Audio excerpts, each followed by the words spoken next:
The Engineer by Amelia B. Edwards.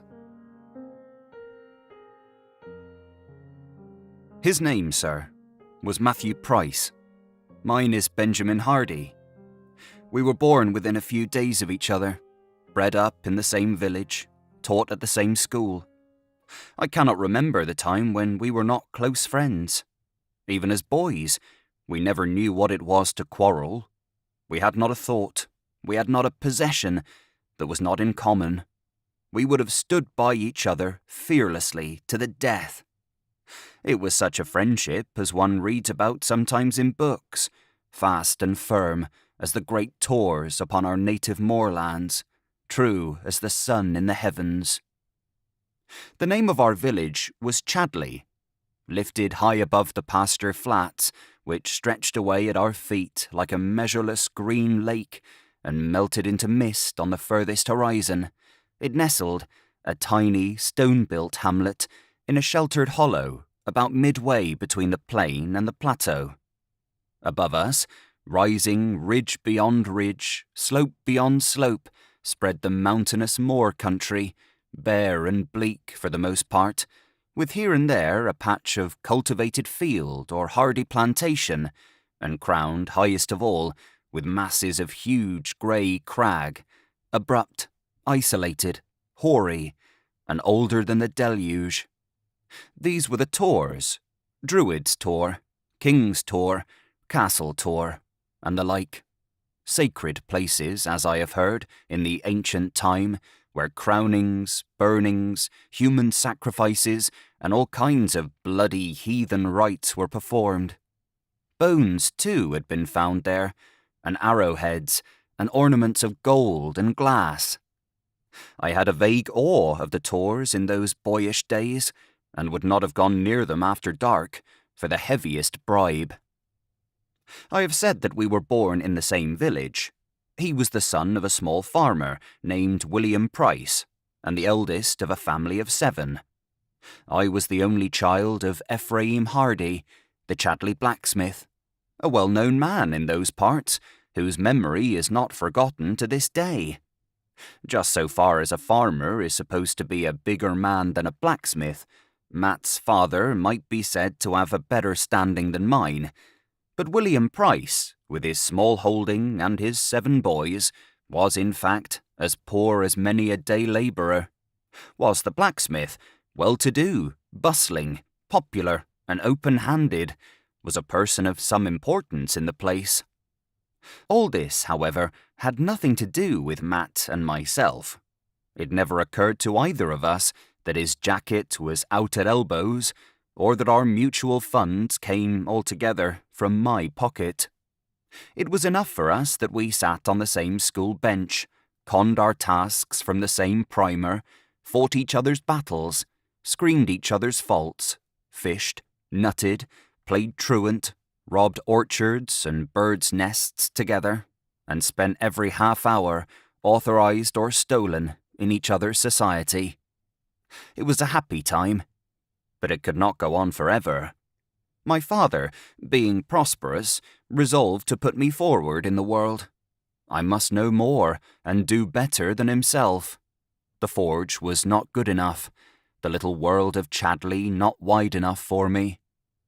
Thus it happened that I was still swinging the satchel when Matt was whistling at the plough, and that at last, when my future course was shaped out, we were separated, as it then seemed to us, for life. For, blacksmith's son as I was, furnace and forge, in some form or other, pleased me best, and I chose to be a working engineer. So my father, by and by, apprenticed me to a Birmingham ironmaster, and having bidden farewell to Matt and Chadley, and the grey old tors in the shadow of which I had spent all the days of my life, I turned my face northward and went over into the Black Country.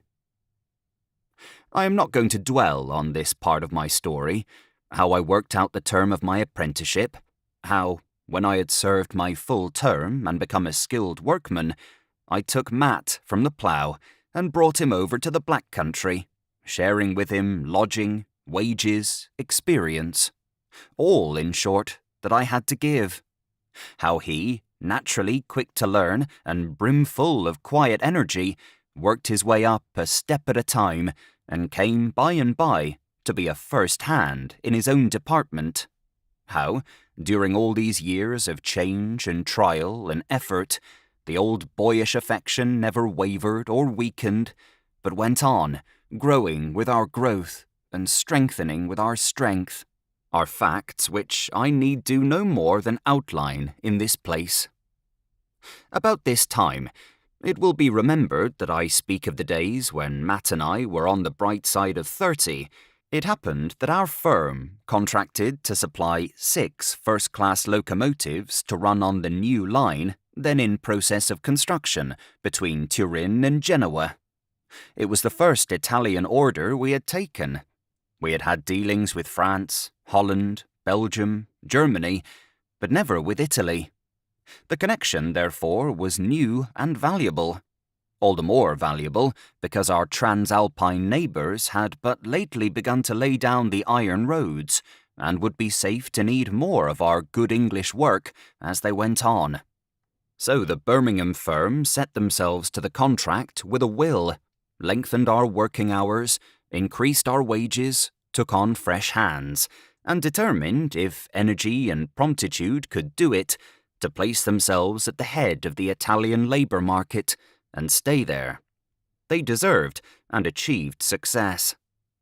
The 6 locomotives were not only turned out to time, but were shipped, dispatched, and delivered with a promptitude that fairly amazed our Piedmontese consignee.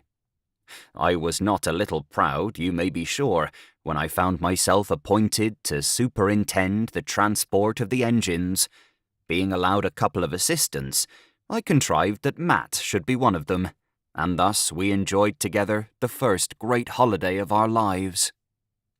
It was a wonderful change for 2 Birmingham operatives fresh from the Black Country.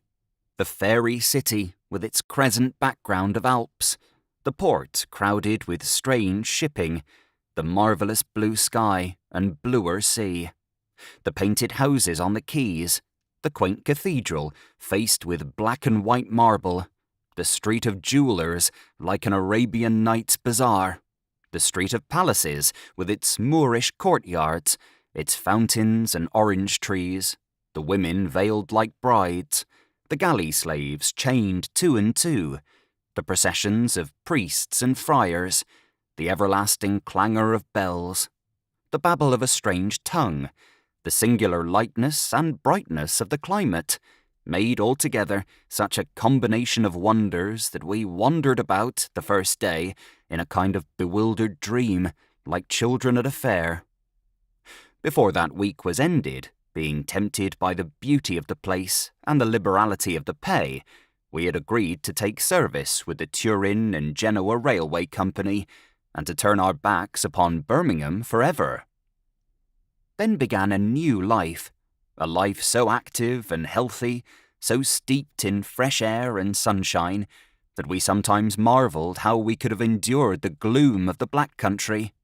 We were constantly up and down the line, now at Genoa, now at Turin, taking trial trips with the locomotives, and placing our old experiences at the service of our new employers. In the meanwhile, we made Genoa our headquarters, and hired a couple of rooms over a small shop in a by-street sloping down to the quays. Such a busy little street, so steep and winding that no vehicles could pass through it, and so narrow that the sky looked like a mere strip of deep blue ribbon overhead. Every house in it, however, was a shop, where the goods encroached on the footway, or were piled about the door, or hung like tapestry from the balconies, and all day long, from dawn to dusk, an incessant stream of passers-by poured up and down between the port and the upper quarter of the city. Our landlady was the widow of a silver worker, and lived by the sale of filigree ornaments, cheap jewellery, combs, fans, and toys in ivory and jet. She had an only daughter named Janetta, who served in the shop, and was simply the most beautiful woman I ever beheld. Looking back across this weary chasm of years and bringing her image before me, as I can and do, with all the vividness of life, I am unable, even now, to detect a flaw in her beauty. I do not attempt to describe her. I do not believe there is a poet living who could find the words to do it. But I once saw a picture that was somewhat like her, not half so lovely, but still like her. And, for aught I know, that picture is still hanging where I last looked at it, upon the walls of the Louvre. It represented a woman with brown eyes and golden hair, looking over her shoulder into a circular mirror held by a bearded man in the background. In this man, as I then understood, the artist had painted his own portrait. In her, the portrait of the woman he loved. No picture that I ever saw was half so beautiful, and yet it was not worthy to be named in the same breath with Ginetta Cornelia. You may be certain the widow's shop did not want for customers. All Genoa knew how fair a face was to be seen behind that dingy little counter, and Ginetta, flirt as she was, had more lovers than she cared to remember, even by name. Gentle and simple, rich and poor, from the red-capped sailor buying his earrings or his amulet, to the nobleman carelessly purchasing half the filigrees in the window, she treated them all alike, encouraged them, laughed at them, led them on, and turned them off at her pleasure. She had no more heart than a marble statue, as Matt and I discovered by and by, to our bitter cost. I cannot tell to this day how it came about, or what first led me to suspect how things were going with us both. But long before the waning of that autumn, a coldness had sprung up between my friend and myself. It was nothing that could have been put into words. It was nothing that either of us could have explained or justified to save his life. We lodged together, ate together, worked together, exactly as before. We even took our long evening's walk together when the day's labour was ended, and except, perhaps, that we were more silent than that of old, no mere looker-on could have detected a shadow of change. Yet there it was, silent and subtle, widening the gulf between us every day. It was not his fault. He was too true and gentle-hearted to have willingly brought about such a state of things between us. Neither do I believe, fiery as my nature is, that it was mine. It was all hers from first to last, the sin and the shame and the sorrow. If she had shown a fair and open preference for either of us, no real harm could have come of it. I would have put any constraint upon myself, and, heaven knows, have borne any suffering to see Matt really happy. I know that he would have done the same, and more, if he could, for me. But Ginetta cared not one sou for either. She never meant to choose between us. It gratified her vanity to divide us. It amused her to play with us. It would pass my power to tell how, by 1,000 imperceptible shades of coquetry, by the lingering of a glance, the substitution of a word, the flitting of a smile, she contrived to turn our heads and torture our hearts, and lead us on to love her. She deceived us both. She buoyed us both up with hope. She maddened us with jealousy. She crushed us with despair. For my part, when I seemed to wake to a sudden sense of the ruin that was about our path, and I saw how the truest friendship that ever bound two lives together was drifting on to wreck and ruin, I asked myself whether any woman in the world was worth what Matt had been to me, and I to him. But this was not often. I was readier to shut my eyes upon the truth than to face it, and so lived on, wilfully, in a dream. Thus the autumn passed away, and winter came. The strange, treacherous Genoese winter, green with olive and ilex, brilliant with sunshine, and bitter with storm. Still, rivals at heart, and friends on the surface, Matt and I lingered on in our lodging in the Vicolo Balba, Still, Janetta held us with her fatal wiles and her still more fatal beauty. At length, there came a day when I felt I could bear the horrible misery and suspense of it no longer. The sun, I vowed, should not go down before I knew my sentence. She must choose between us. She must either take me or let me go. I was reckless. I was desperate. I was determined to know the worst or the best. If the worst, I would at once turn my back upon Genoa, upon her, upon all the pursuits and purposes of my past life, and begin the world anew. This I told her, passionately and sternly, standing before her in the little parlour at the back of the shop one bleak December morning.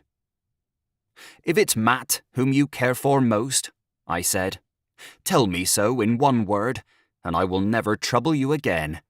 He is better worth your love. I am jealous and exacting. He is as trusting and unselfish as a woman. Speak, Janetta. Am I to bid you good-bye forever and ever, or am I to write home to my mother in England, bidding her pray to God to bless the woman who has promised to be my wife?" "You plead your friend's cause well," she replied haughtily. "Matteo ought to be grateful. This is more than he ever did for you." "Give me my answer for pity's sake," I exclaimed, "and let me go." "You are free to go or stay, Signor Inglese," she replied. "I am not your jailer." "Do you bid me leave you?"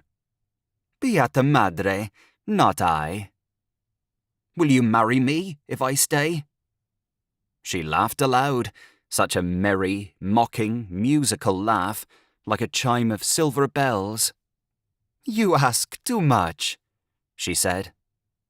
"Only what you have led me to hope these 5 or 6 months past."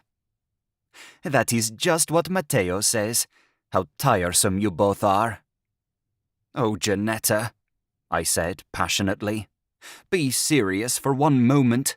I am a rough fellow, it is true, not half good enough or clever enough for you. But I love you with my whole heart, and an emperor could do no more." "I am glad of it," she replied. "I do not want you to love me less." "Then you cannot wish to make me wretched. Will you promise me?" "I promise nothing," she said, with another burst of laughter, "except that I will not marry Matteo." Except that she would not marry Matteo. Only that. Not a word of hope for myself. Nothing but my friend's condemnation. I might get comfort and selfish triumph and some sort of base assurance out of that, if I could. And so, to my shame, I did.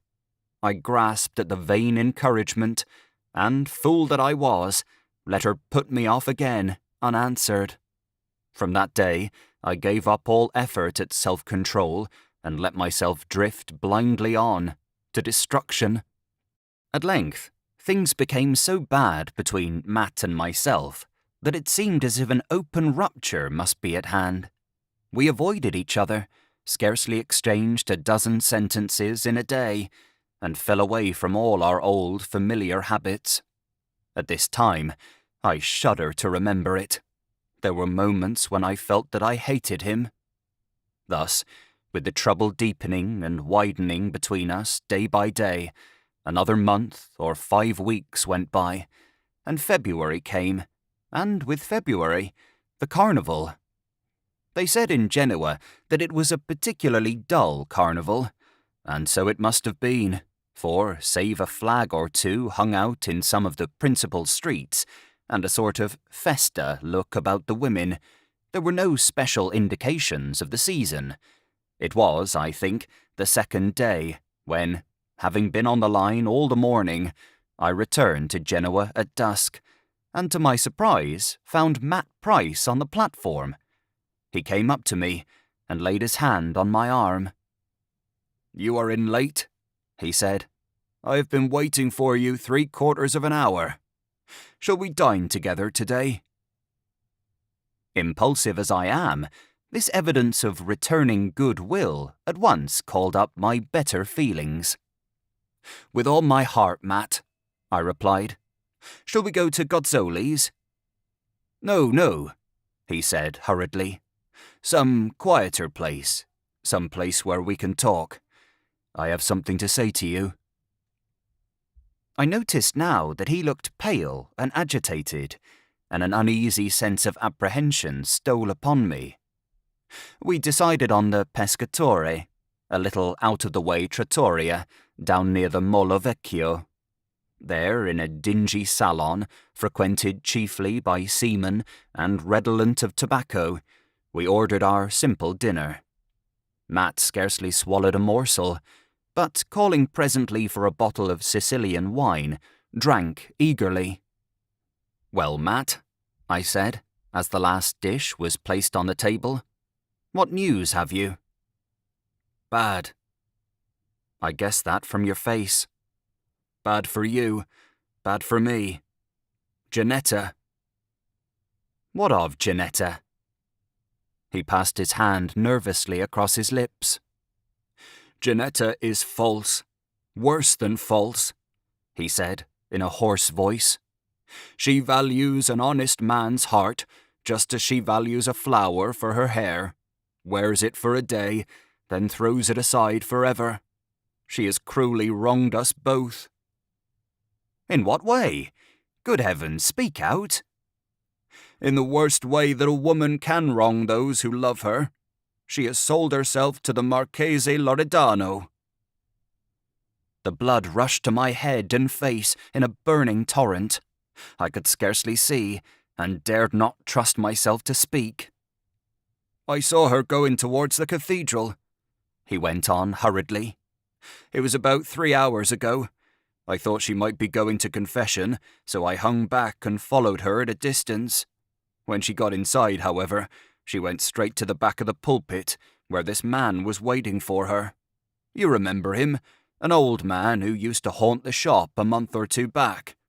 Well, seeing how deep in conversation they were, and how they stood close under the pulpit, with their backs towards the church, I fell into a passion of anger, and went straight up the aisle, intending to say or do something. I scarcely knew what, but at all events, to draw her arm through mine and take her home. When I came within a few feet, however, and found only a big pillar between myself and them, I paused. They could not see me, nor I them, but I could hear their voices distinctly, and I listened." "Well, and you heard?" "The terms of a shameful bargain. Beauty on the one side, gold on the other, so many 1,000 francs a year, a villa near Naples. Pah! It makes me sick to repeat it." And with a shudder, he poured out another glass of wine and drank it at a draught. "After that," he said presently, "I made no effort to bring her away. The whole thing was so cold-blooded, so deliberate, so shameful, that I felt I had only to wipe her out of my memory and leave her to her fate. I stole out of the cathedral and walked about here by the sea for ever so long, trying to get my thoughts straight. Then I remembered you, Ben, and the recollection of how this wanton had come between us and broken up our lives drove me wild. So I went up to the station and waited for you. I felt you ought to know it all, and I thought perhaps that we might go back to England together." "The Marchese Loredano!" It was all that I could say, all that I could think. As Matt had just said of himself, I felt like one stunned. "There is one other thing I may as well tell you," he added reluctantly, "if only to show you how false a woman can be. We were to have been married next month." "We? Who? What do you mean?" "I mean that we were to have been married, Janetta and I." A sudden storm of rage, of scorn, of incredulity swept over me at this, and seemed to carry my senses away. "You?" I cried. "Janetta marry you? I don't believe it." "I wish I had not believed it," he replied, looking up as if puzzled by my vehemence. "But she promised me, and I thought when she promised it, she meant it." "She told me weeks ago that she would never be your wife." His colour rose, his brow darkened. When his answer came, it was as calm as the last. "Indeed," he said. "Then it is only one baseness more. She told me that she had refused you, and that was why we kept our engagement secret." "Tell the truth, Matt Price," I said, well nigh beside myself with suspicion. "Confess that every word of this is false. Confess that Ginetta will not listen to you, and that you are afraid I may succeed where you have failed, as perhaps I shall after all." "Are you mad?" he exclaimed. "What do you mean?" "That I believe it's just a trick to get me away to England, that I don't credit a syllable of your story. You're a liar, and I hate you." He rose, and laying one hand on the back of his chair, looked me sternly in the face.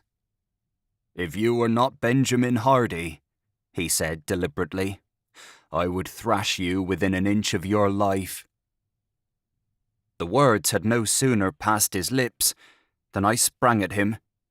I have never been able distinctly to remember what followed. A curse, a blow, a struggle, a moment of blind fury, a cry, a confusion of tongues, a circle of strange faces. Then I see Matt lying back in the arms of a bystander, myself trembling and bewildered, the knife dropping from my grasp, blood upon the floor, blood upon my hands, blood upon his shirt. And then I hear those dreadful words, "Oh, Ben, you have murdered me." He did not die, at least, not there and then. He was carried to the nearest hospital and lay for some weeks between life and death. His case, they said, was difficult and dangerous. The knife had gone in just below the collarbone and pierced down into the lungs. He was not allowed to speak or turn, scarcely to breathe with freedom. He might not even lift his head to drink. I sat by him day and night all through that sorrowful time. I gave up my situation on the railway. I quitted my lodging in the Vicula Balba. I tried to forget that such a woman as Ginetta Cornelia had ever drawn breath. I lived only for Matt, and he tried to live more, I believe, for my sake than his own. Thus, in the bitter, silent hours of pain and penitence, when no hand but mine approached his lips or smoothed his pillow, the old friendship came back with even more than its old trust and faithfulness. He forgave me, fully and freely, and I would thankfully have given my life for him. At length, there came one bright spring morning, when, dismissed as convalescent, he tottered out through the hospital gates, leaning on my arm, as feeble as an infant. He was not cured, neither, as I then learned to my horror and anguish, was it possible that he ever could be cured. He might live with care for some years, but the lungs were injured beyond hope of remedy, and a strong or healthy man he could never be again. These, spoken aside to me, were the parting words of the chief physician, who advised me to take him further south without delay. I took him to a little coast town called Roccia, some 30 miles beyond Genoa, a sheltered, lonely place along the Riviera, where the sea was even bluer than the sky, and the cliffs were green with strange tropical plants, cacti and aloes and Egyptian palms. Here we lodged in the house of a small tradesman, and Matt, to use his own words, set to work at getting well in good earnest. But alas, it was a work which no earnestness could forward. Day after day he went down to the beach and sat for hours drinking the sea air and watching the sails that came and went in the offing. By and by, He could go no further than the garden of the house in which we lived.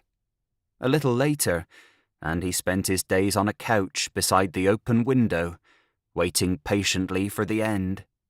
Aye, for the end. It had come to that. He was fading fast, waning with the waning summer, and conscious that the reaper was at hand. His whole aim now was to soften the agony of my remorse and prepare me for what must shortly come. "I would not live longer if I could," he said, lying on his couch one summer evening and looking up to the stars. "If I had my choice at this moment, I would ask to go. I should like Janetta to know that I forgave her." "She shall know it," I said, trembling suddenly from head to foot. He pressed my hand. "And you'll write to father?" "I will." I had drawn a little back, that he might not see the tears raining down my cheeks, but he raised himself on his elbow and looked round. "Don't fret, Ben," he whispered, laid his head back wearily on the pillow, and so died. And this was the end of it. This was the end of all that made life, life to me. I buried him there, in the hearing of the wash of a strange sea on a strange shore. I stayed by the grave till the priest and the bystanders were gone. I saw the earth filled in to the last sod, and the grave-digger stamp it down with his feet. Then, and not till then, I felt that I had lost him forever, the friend I had loved, and hated, and slain. Then, and not till then, I knew that all rest and joy and hope were over for me. From that moment my heart hardened within me, and my life was filled with loathing. Day and night, land and sea, labour and rest, food and sleep were alike hateful to me. It was the curse of Cain, and that my brother had pardoned me made it lie none the lighter. Peace on earth was for me no more, and goodwill towards men was dead in my heart forever. Remorse softened some natures, but it poisoned mine.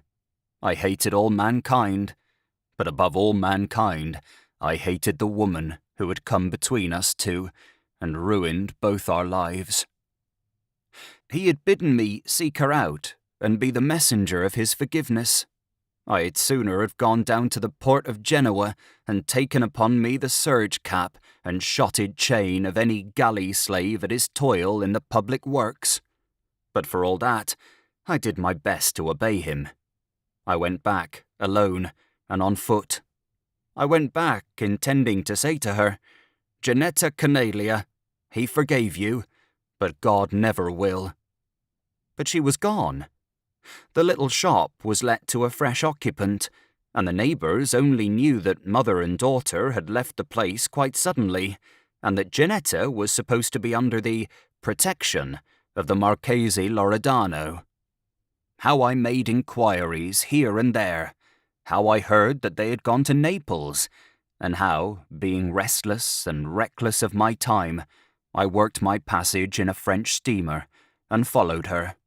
How, having found the sumptuous villa that was now hers, I learned that she had left there some 10 days and gone to Paris, where the Marchese was ambassador for the two Sicilies.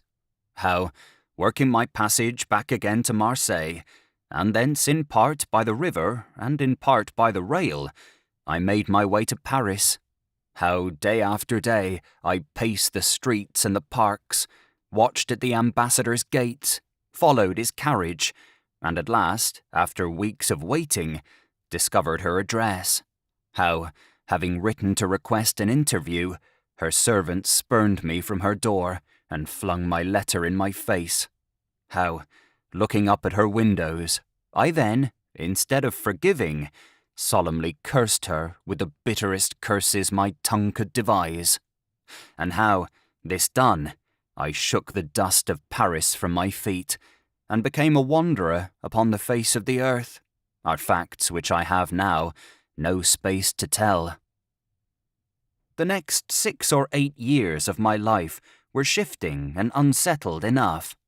A morose and restless man, I took employment here and there as opportunity offered, turning my hand to many things, and caring little what I earned, so long as the work was hard and the change incessant.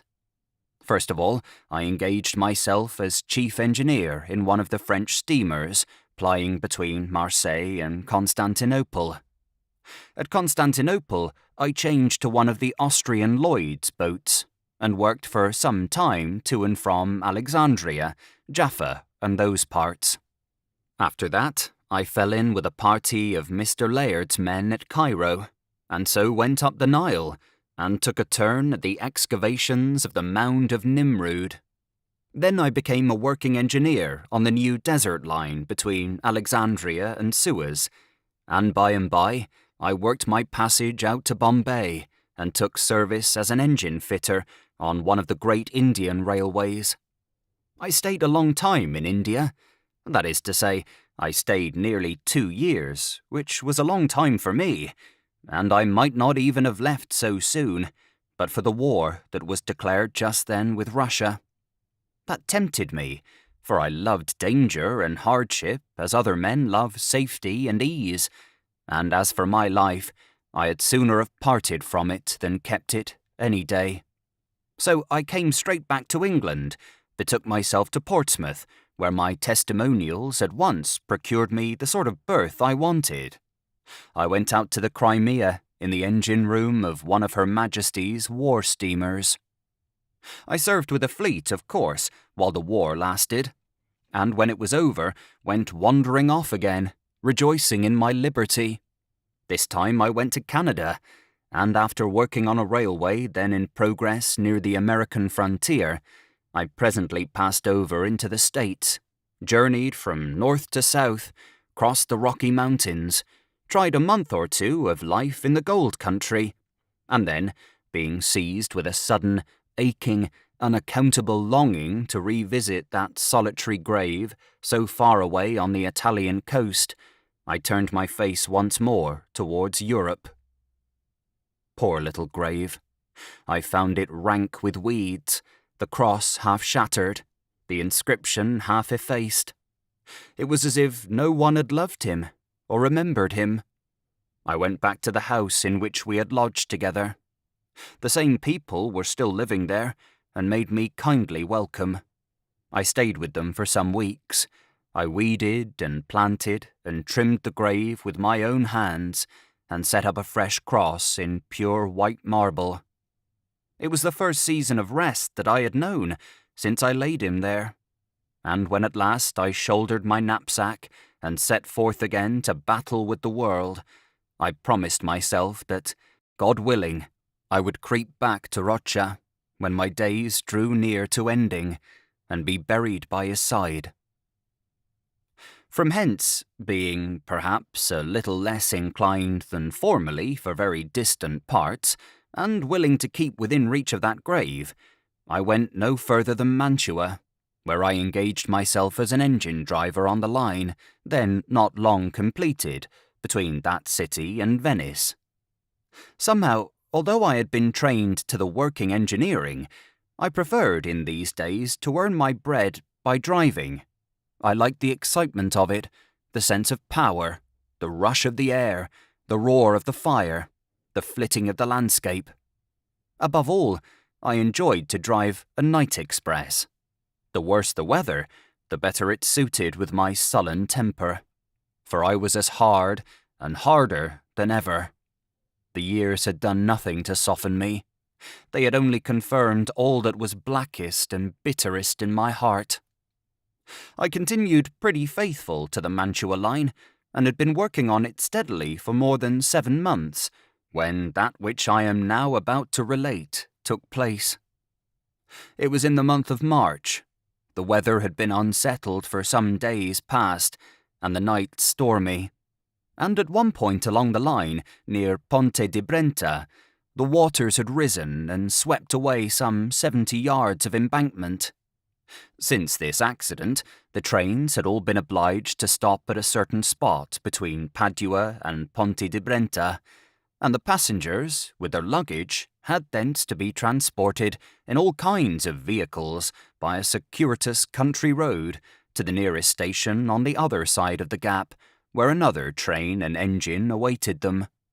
This, of course, caused great confusion and annoyance, and put all our timetables wrong, and subjected the public to a large amount of inconvenience. In the meanwhile, an army of navvies was drafted to the spot, and worked day and night to repair the damage. At this time, I was driving 2 through trains each day, namely one from Mantua to Venice in the early morning, and a return train from Venice to Mantua in the afternoon, a tolerably full day's work, covering about 190 miles of ground, and occupying between 10 and 11 hours. I was therefore not best pleased when, on the 3rd or 4th day after the accident, I was informed that, in addition to my regular allowance of work, I should that evening be required to drive a special train to Venice. This special train, consisting of an engine, a single carriage, and a brake van, was to leave the Mantua platform at 11. At Padua, the passengers were to alight and find post-chaises waiting to convey them to Ponte di Brenta. At Ponte di Brenta, another engine, carriage, and brake van were to be in readiness. I was charged to accompany them throughout. "Corpo di baccio," said the clerk who gave me my orders. "You need not look so black, man. You are certain of a handsome gratuity. Do you know who goes with you?" "Not I." "Not you, indeed. Why, it's the Duca Loredano, the Neapolitan ambassador." "Loredano?" I stammered. "What Loredano? There was a Marchese." "Certo. He was the Marchese Loredano some years ago, but he has come into his dukedom since then." "He must be a very old man by this time." "Yes, he is old, but what of that? He is as hale and bright and stately as ever. You have seen him before?" "Yes," I said, turning away. "I have seen him. Years ago." "You have heard of his marriage?" I shook my head. The clerk chuckled, rubbed his hands, and shrugged his shoulders. "An extraordinary affair," he said. "Made a tremendous esclandre at the time. He married his mistress, quite a common, vulgar girl, a Genoese. Very handsome, but not received, of course. Nobody visits her." "Married her?" I exclaimed. "Impossible." "True, I assure you." I put my hand to my head. I felt as if I had had a fall or a blow. Does she go tonight?" I faltered. "Oh dear, yes. Goes everywhere with him. Never lets him out of her sight. You'll see her, la bella duchessa." With this, my informant laughed and rubbed his hands again, and went back to his office. The day went by, I scarcely know how, except that my whole soul was in a tumult of rage and bitterness. I returned from my afternoon's work about 7:25, and at 10:30 I was once again at the station. I had examined the engine, given instructions to the fochista, or stoker, about the fire, seen to the supply of oil, and got all in readiness, when, just as I was about to compare my watch with the clock in the ticket office, a hand was laid upon my arm, and a voice in my ear said, "Are you the engine driver who is going on with this special train?" I had never seen the speaker before. He was a small, dark man, muffled up about the throat, with blue glasses, a large black beard, and his hat drawn low upon his eyes. "You are a poor man, I suppose," he said in a quick, eager whisper, "and like other poor men, would not object to be better off. Would you like to earn a couple of 1,000 florins?" "In what way?" "Hush! You are to stop at Padua, are you not, and to go on again at Ponte di Brenta?" I nodded. "Suppose you did nothing of the kind. Suppose, instead of turning off the steam, you jump off the engine and let the train run on." "Impossible. There are 70 yards of embankment gone, and—" "Basta! I know that. Save yourself and let the train run on. It would be nothing but an accident." I turned hot and cold. I trembled. My heart beat fast, and my breath failed. "Why do you tempt me?" I faltered. "For Italy's sake," he whispered. "For liberty's sake. I know you are no Italian, but, for all that, you may be a friend. This Loredano is one of his country's bitterest enemies. Stay, here are the 2,000 florins."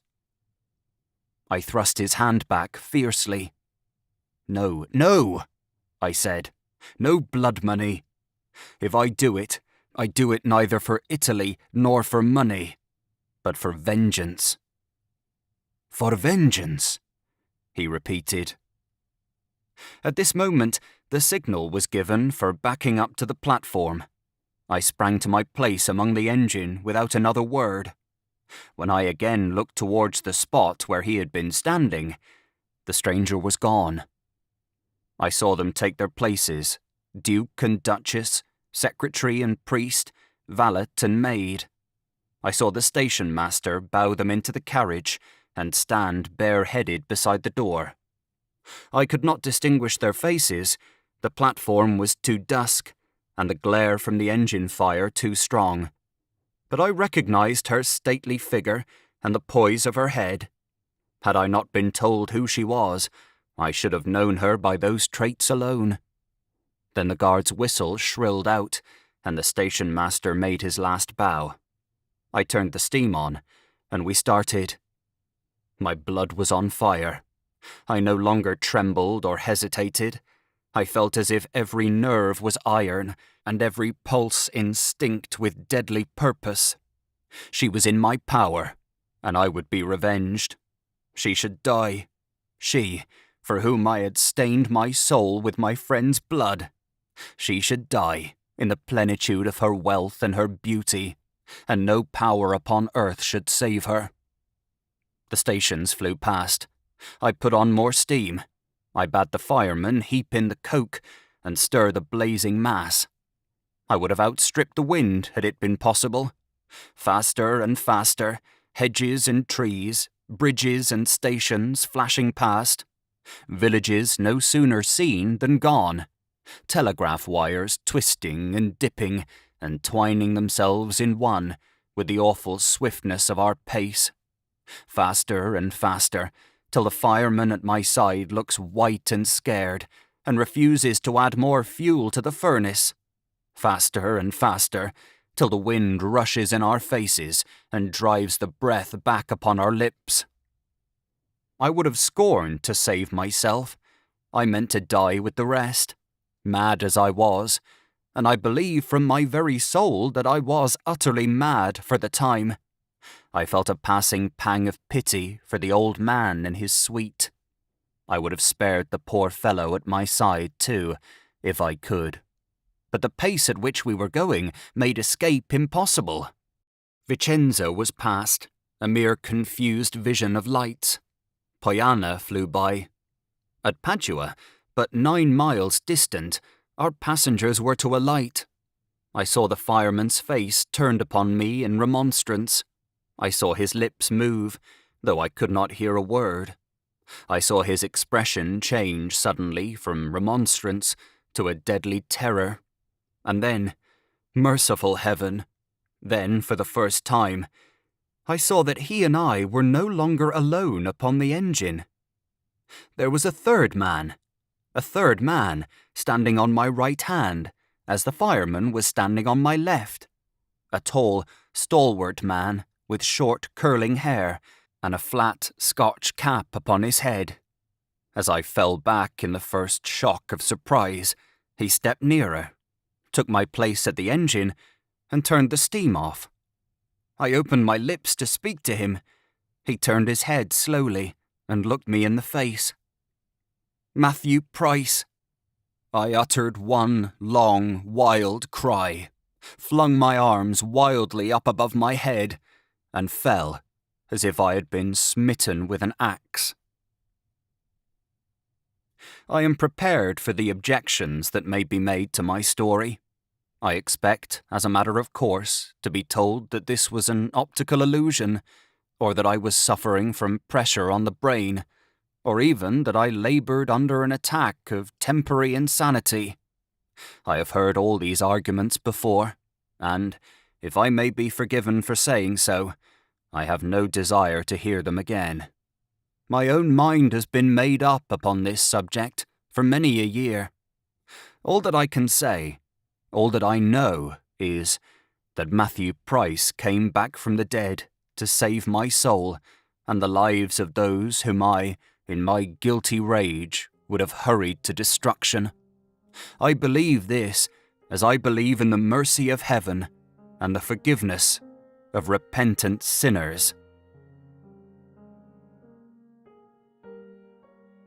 Thank you for listening to The Engineer by Amelia B. Edwards. If you have enjoyed this audiobook, please consider subscribing and leaving a like to help in the making of future audiobooks.